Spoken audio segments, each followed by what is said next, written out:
আওয়ামী লীগ সরকার পতনের পর সীমান্তে নজরদারি বাড়ানো হলেও থেমে নেই চিনি সহ পণ্য চোরাচালান।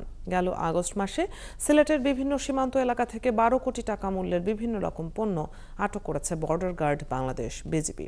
সিলেটের পাদুয়া গোয়াইনঘাট সীমান্ত ঘুরে আরও জানাচ্ছেন হোসাইন আহমদ সুজাত, ক্যামেরায় ছিলেন তারেক আহমদ।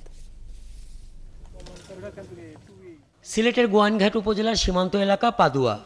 ওই পারে ভারতের পাহাড় ঝর্ণা ঘেরা রাজ্য মেঘালয়ের সবুজ প্রকৃতি মন কাড়ে সবার। তবে রাতের আধারে বদলে যায় সেই মনোরম দৃশ্য। মধ্যরাতে যখন নিস্তব্ধ লোকালয়, তখন প্রতাপপুর সীমান্তে একদল যুবকের আনাগোনা বাড়ে।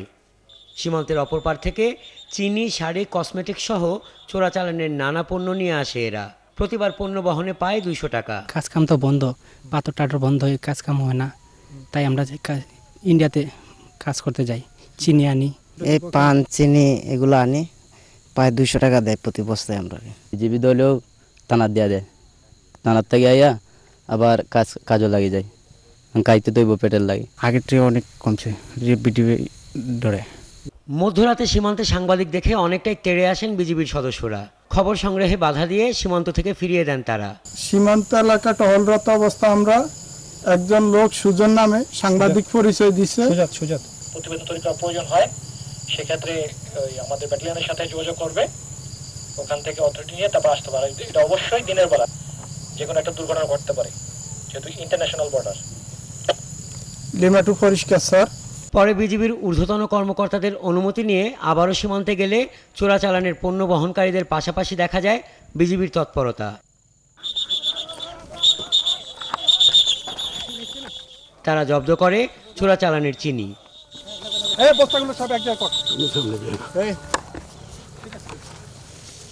বিজিবির কর্মকর্তারা জানান, গেল জানুয়ারি থেকে 8 মাসে ভারত থেকে আনা 54 কোটি টাকার পণ্য আটক হয়েছে। এর মধ্যে শুধু আগস্ট মাসে আটক হয়েছে 14 কোটি টাকার পণ্য। দেশের সীমান্তকে সুরক্ষিত রাখার চেষ্টা করছি।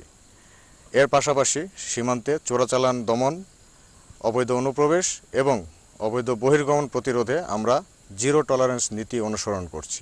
বৃহত্তর সিলেটের সীমান্ত এলাকা দিয়ে ভারতে মানব পাচার বাড়ছে বলেও জানান সীমান্ত এলাকার মানুষ। আসাম, মেঘালয় সহ উত্তর পূর্ব ভারতে কাজের লোভ দেখিয়ে নেওয়া হয় দরিদ্র মানুষদের। হাসান আহমেদ, 71।